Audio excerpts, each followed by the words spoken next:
돌아가였습니다. 주님을 고대하며 돌아가며 살아가는 저와 여러분 되시길 바랍니다. 오늘 말씀 제목은 임마누엘 하나님. 성경에는 기적적으로 아들을 낳은 그런 사람들이 있습니다. 기적적으로 출생한 인물들이 성경에 있습니다. 가장 먼저 아브라함과 사라를 들 수 있는데 이들은 둘 다 100세가 이르는 동안 자녀가 없었습니다. 인간적인 생각으로 자녀를 가질 수 없다고 그렇게 여겼지만 하나님께서 기적적으로 사라의 태를 여시고 이삭을 주셨습니다. 그 외에 구약에 또 한나의 아들 누구죠? 사무엘 위대한 선지자 사무엘도 바로 기적적으로 이렇게 출생하게 되었고요. 또 신약으로 와서는 가장 먼저 기적적으로 출생한 자가 누굴까요? 예수님 이전에 세례 요한이 있습니다. 그래서 세례 요한은 바로 제사장 사가랴와 엘리사벳이 역시 자녀를 낳게 해달라고 계속 기도하고는 있었지만 나이가 너무 많아서 거의 포기하는 상황에 있다가 하나님께서 그들에게 아들을 주시겠다고 약속하시고 그 약속대로 세례 요한이 태어나서 예수님의 길을 예비하는 위대한 선지자의 일을 감당하게 됐습니다. 무엇보다도 가장 극적인 초자연적인 출생의 절정이 누구를 통해서일까요? 바로 예수님의 탄생입니다. 오늘 본문을 통해서 우리가 잘 알고 있듯이 예수님의 탄생이 특별히 우리의 관심을 끌고 우리를 놀라게 하는 이유가 무엇입니까? 그것은 자연 법칙에 의해서가 아니라 처녀의 몸을 통해서, 동정녀의 몸을 통해서 태어나셨다는 것이 사실입니다. 그런데 예수님의 탄생 이야기는 사복음서 가운데 사복음서 전체에 다 나올까요? 마태마가 누가 요한복음에 다 나올까요? 오늘 마태복음에 나오고 누가복음에 나오고 두 복음서에만 나온다는 사실입니다. 요한복음은 성인이 된 예수님의 일생이 바로 시작되고요. 이처럼 마태복음과 누가복음에 예수님의 탄생이 소개되는데 약간의 차이가 있습니다. 마태복음과 누가복음 기자가 전하는 동정녀 탄생, 아기 예수의 탄생 이야기는 우리가 기억해야 할 것이 동정녀, 처녀의 몸이 어떻게 사람을, 아기 예수를 낳게 하였을까? 거기에 온통 관심이 쏠려 있는데 그것이 아니라 우리가 관심을 가져야 할 것은 마리아라는 여인에게서 아기 예수가 태어났다는 사실, 마리아라는 여자에게 관심을 가져야 한다는 사실입니다. 예수님은 결코 허공에서 떨어진 존재가 아니라 아주 구체적인 여인, 한 여인, 마리아라는 여인을 통해서 태어나신 분이라는 사실입니다. 첫 번째, 아기 예수의 탄생에 대해서 18절과 20절까지의 말씀을 통해서 자세히 알아보겠습니다. 유대인의 약혼, 그것은 오늘날의 약혼과는 차이가 있습니다. 훨씬 더 유대인이 약혼을 하게 되었다 하는 것은 법적인 효력이 있습니다. 구속력이 있습니다. 그래서 약혼을 하게 되면 반드시 지켜야 될 것이 있는 것이죠. 신명기 22장에 보면 자세하게 소개되어 있는데 약혼 기간을 보통 1년 정도로 잡고 이 기간 동안에는 결혼할 여자가 순결해야 하고 혹시나 부정한 일이 생기면 부정한 일을 행한 것이 들통나면 돌에 맞아 죽게 되는 끔찍한 형벌이 있었습니다. 그런데 오늘 본문에 보니까 마리아가 요셉과 약혼하고 동거하기 전에 아기 예수를 갖게 되었다. 즉 임신을 하게 되었다는 사실입니다. 마태복음 기자는 요셉을 의로운 사람으로 묘사하고 있습니다. 누가복음에는 마리아를 자세히 소개하고 있는 반면에 오늘 마태복음에는 마리아의 남편 요셉을 의인으로 소개하고 있습니다. 요셉은 마리아를 죽음으로 내몰지 않고 조용히 파하려고 했다. 파혼하려고 했다고 오늘 성경 본문은 말하고 있습니다. 즉 요셉은 마리아가 성령으로 잉태한 사실을 이미 들었음에도 불구하고 그 사실을 인간적으로 도저히 믿을 수 없었습니다. 그래서 자신의 그 경건함을 유지하는 동시에 사랑하는 마리아를 죽음에서 지킬 생각으로 아무도 모르게 조용히 파혼하려고 했던 것입니다. 요셉은 도저히 납득이 가지 않았음에도 불구하고 생명을 경시하지 않는 신중한 의인이었다는 사실입니다. 앞서 말씀드린 대로 누가복음에서는 예수님의 탄생과 관련해서 마리아의 순종을 강조하고 있는 반면에 오늘 마태복음에서는 누구? 요셉의 순종을 우리에게 강조하고 있다는 사실입니다. 왜 그럴까요? 마태복음은 요셉을 강조하고 누가복음은 마리아를 강조하는 이유가 있습니다. 마태복음의 저자 마태가 바로 유대인의 세리 출신, 마태복음의 메시지는 바로 유대인들을 향한 것이기 때문이었습니다. 유대인들을 대상으로 마태복음의 저자가 기록을 하고 있다는 사실입니다. 남자인 요셉의 순종을 강조함으로써 여자인 마리아보다 예수님의 탄생이 진실하다는 것을 유대인들에게 더 설득하고 있는 것입니다. 이처럼 예수님의 탄생 과정에는 요셉과 마리아의 순종과 결단이 있었다는 사실입니다. 마태복음과 누가복음에 나오는 마리아와 요셉의 순종과 결단을 오늘 우리는 함께 알아보고자 합니다. 그런데 이것보다도 더 중요한 사실이 있으니 그것은 요셉과 마리아는 인간의 이성을 뛰어넘는 사실 앞에 순종할 때 하나님께서 천사를 통해 그들로 하여금 아기 예수의 탄생을 미리 준비하게 하셨다는 사실. 마리아와 요셉의 순종보다 더 중요한 것은 바로 하나님께서 천사를 통해서 아기 예수의 탄생을 준비시켰다는 사실. 18절 말씀에 성령으로 잉태된 것이라는 말씀이 나옵니다. 우리가 잘 아는 사도신경의 고백에 이러한 대목이 나오지 않습니까? 이는 성령으로 잉태하사 동정녀 마리아에게 나시고, 여기서 말하는 성령으로 잉태하사, 이 말씀이 바로 하나님의 특별한 개입, 마리아와 요셉을 통해서 하나님께서 개입하셨다는 사실을 분명히 말해주고 있습니다. 20절에 주의 사자가 현몽하여 이르되, 요셉의 꿈속에 주의 사자, 천사가 나타났다는 사실입니다. 누가복음에 가면 천사 가브리엘을 통해서 마리아에게 나타나셨음과 같은 대목입니다. 그러나 마태복음에는 요셉에게 천사가 나타났습니다. 하나님께서는 예수 그리스도의 육신의 부모들이 모두 사실을 받아들일 수 있도록 친히 역사하셨다는 사실이 중요합니다. 마찬가지로 오늘 우리에게도 하나님은 앞서 행하시며 믿음으로 살아갈 수 있도록 오늘도 우리를 도우시는 분이십니다. 우리가 아는 대로 하나님께서 만드신 자연 법칙은 그 누구도 거역할 수 없습니다. 남녀가 결합해서 한 생명을 세상에 태어나게 하는 것입니다. 이 법칙을 벗어나는 예외가 있을 수 없습니다. 그런데 하나님께서 단 한 번 자기가 사람이 되어 세상에 오시는 특별한 목적을 위해서 자연 법칙을 벗어나는 일을 행하셨으니 그것이 바로 아기 예수의 탄생입니다. 사진에 보시는 위대한 기독교 사상가 영국의 C.S. 루이스가 이렇게 표현했습니다. 아기 예수의 탄생을 이렇게 표현했습니다.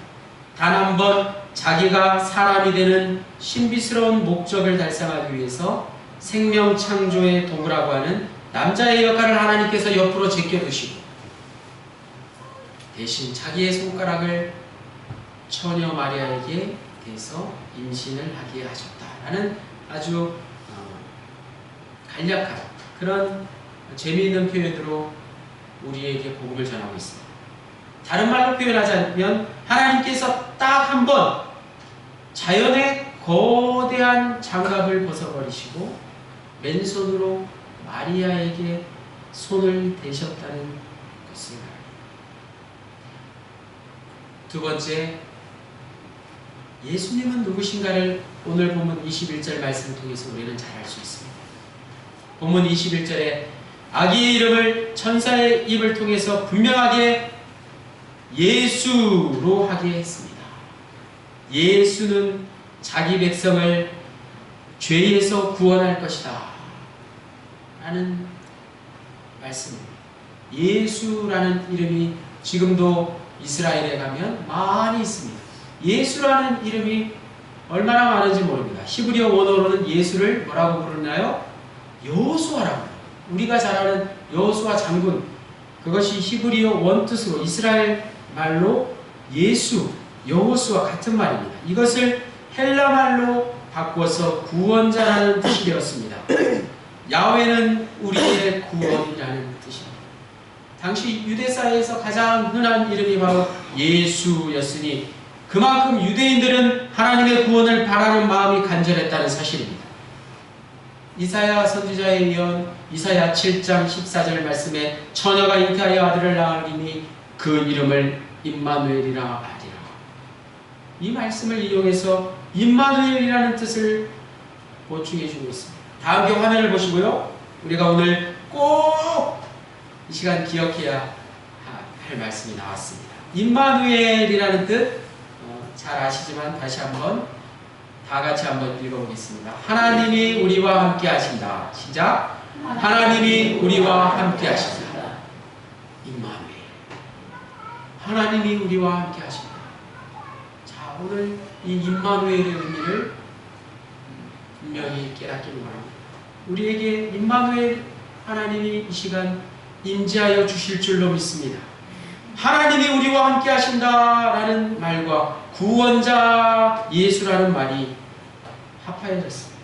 그래서 임마누엘이 되었습니다. 그러므로 구원이란 말이 또 하나님께서 함께 하시는 것이 될 수 있습니다. 만약 이미 구원받은 사람이 있다면 예수님은 아무런 상관이 없습니다. 그러나 예수님은 자기 백성을 죄에서 구원할 자라고 분명히 말합니다. 우리 모두가 다 죄인입니다. 죄라는 것은 단순히 우리가 행하는 부도덕한 행위, 법에 어긋나는 행위만을 뜻하는 것보다 여기서 말하는 죄는 모든 사람들이 구원받아야 할 상태에 있다는 의미가 강합니다. 예수님은 공생애 가운데 분명히 말씀하셨습니다. 회개하라, 천국이 가까이 왔느니라. 많은 사람들의 병을 고치시고 난치병을 고치시면서 뇌 죄가 용서함을 받았다라고 말씀하신 이유가 바로 여기 있습니다. 예수님은 병을 치료하기만 하신 게 아니라 그 당시 율법으로부터 사람들을 해방시키셨습니다. 예수님은 공생애 동안 많은 사람들을 죄에서 구원하신 것입니다. 바로 그분이 탄생하실 때 예수라는 이름을 통해서 이미 예수님의 사역이 어떤 것인지 분명하게 드러난 것입니다.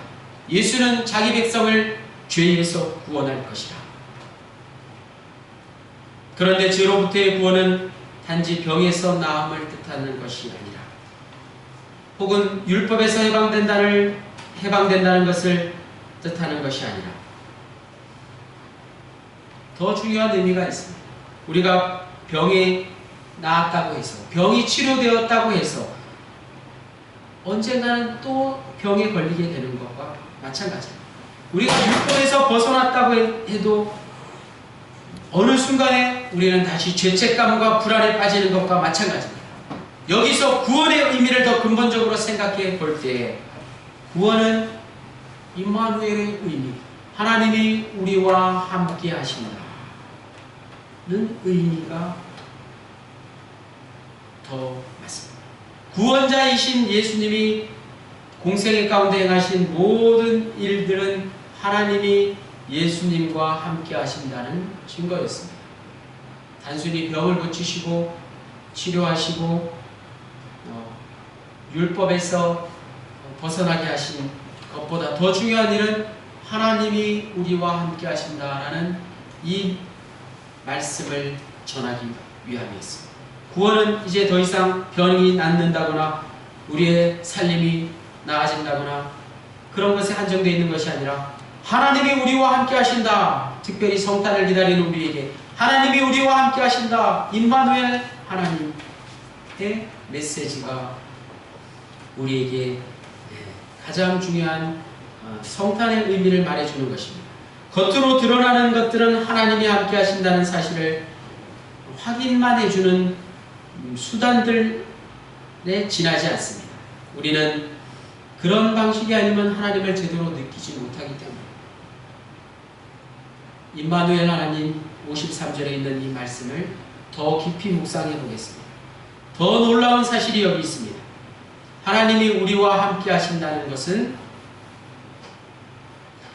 하나님께서 우리가 구원받았건 구원받지 못했건 늘 우리와 함께 하신다는 사실입니다. 무슨 말입니까? 예수님은 하나님의 특별한 개입으로 이 세상에 오셨고 공생애 동안 메시아의 능력을 행하셨습니다. 그러나 그는 친히 고난을 받으시고 십자가에 처형당하셨다는 사실입니다. 예수님은 십자가에서 하나님이 자기를 버린 게 아닌가라는 생각까지 하셨습니다. 그러나 하나님은 바로 그 십자가에 달린 예수님과 함께 하셨다는 사실입니다. 십자가의 죽음 가운데, 십자가의 그 처형 가운데서도 하나님이 예수님과 함께 하셨다는 사실. 예수님의 십자가 처형은 바로 하나님이 십자가에 달리신 사건이라는 것입니다. 독일의 유명한 신학자 몰트만이 말하기를 십자가에 달리신 하나님, 그런 예수님의 십자가 처형은 바로 하나님이 십자가에 달린 사건이라고 말했습니다. 인간 예수가 십자가에 달린 것이 하나님께서 친히 십자가에 달리신 것이라는 뜻입니다. 우리가 성탄을 맞이하면서 부르는 캐롤이 있습니다. 평화롭고 감미로운 성탄 찬송을 부릅니다. 마리아의 품에 안긴 아기 예수의 모습을 상상하면서 부르는 너무나도 평안한 노래들, 크리스마스 캐롤들, 여러분 즐겨 부르시는 그런 찬송들입니다. 그러한 찬송을 부르실 때 여러분의 마음이 어떠합니까? 하늘의 영광과 땅의 평화를 맛볼 수 있습니다. 그런데 더 중요한 것, 우리의 신앙이 한 단계 더 성숙하는 것은 그런 찬송을 부르는 동시에 예수님의 십자가를 바라보아야 한다는 사실입니다. 임마누엘 하나님의 의미는 바로 십자가를 통해서 함께 하시는 하나님. 마리아의 품에 안긴 아기 예수의 모습과 십자가에 달리신 예수님의 모습을 함께 보아야 하는 것입니다. 마리아의 품에 잠든 아기 예수의 모습은 평화와 기쁨이 넘치는 모습입니다. 정말 하나님께서 우리와 함께 하시는 것과 같은 느낌이 듭니다. 마리아의 품속에 잠든 아기 예수의 모습은 평화가 가득하고 성탄을 맞이하는 모든 이들에게는 그저 기쁨과 즐거움과 평화만이 가득합니다. 그런데 오늘 우리가 깨달아야 할 것, 더 중요한 것, 그 뒤에 십자가를 기억해야 한다는 사실입니다. 극도의 불안과 슬픔이 있는 곳, 그곳에도 하나님께서 함께 하신다는 사실입니다. 마리아 품속에 잠들어 있는 아기 예수의 평안함과 십자가에 피 흘려 달리신 예수님의 모습을 같이 생각해야 한다는 것입니다.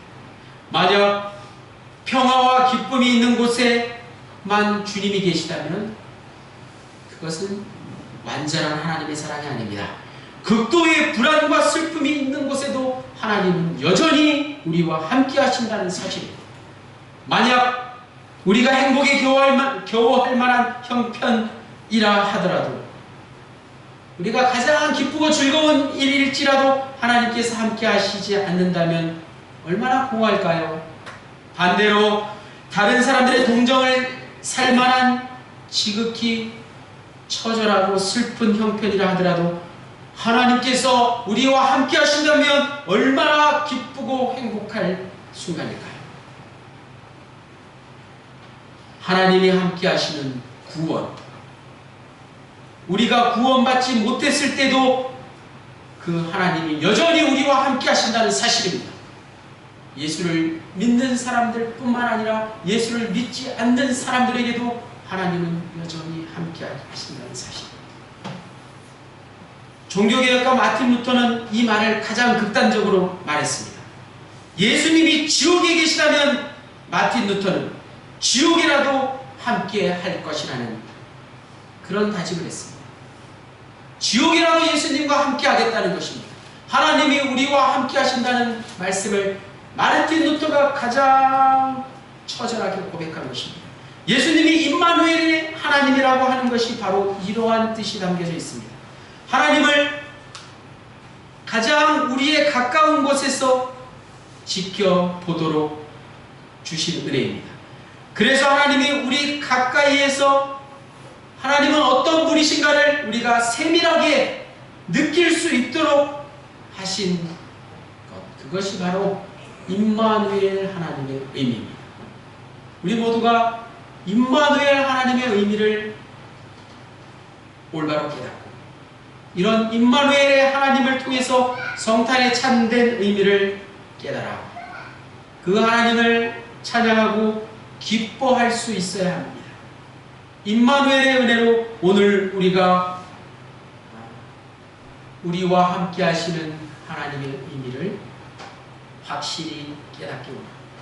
그러므로 오늘 말씀의 제목 임마누엘의 하나님을 성탄을 맞이하는 우리가 다시 한번 우리의 가슴 속 깊이 뜨겁게 체험할 수 있어야 합니다. 속죄의 은혜 곧 십자가에서 내 죄값을 대신 치르시기 위해서 이 세상에 친히 오신 하나님의 아들을 내 마음속에 언제나 모시고 그분 앞에 무릎을 꿇고 경배와 찬양을 드리는 한 주간이 되시기를 하나님께서 저와 여러분과 늘 함께 하시기를 임마누엘 하나님의 이름을 찬양하는 성탄절을 맞이하시기를 주님의 이름으로 간절히 축원합니다. 기도하시겠습니다. 하나님 아버지 감사합니다. 예수님을 우리에게 주시고 동정녀 마리아에게서 태어나신 예수님을 통해서 임마누엘 하나님을 깨닫게 하시니 감사합니다. 하나님과 더불어 이 세상에 우리와 동고동락하는 하나님을 찬양합니다. 예수님이 세상에 오심으로 우리의 죄를 위한 죄값을 치르시고 예수님을 통해서 우리의 모든 죄와 허물이 용서받고 영광스러운 하나님의 자녀가 되게 해주신 것을 감사드립니다.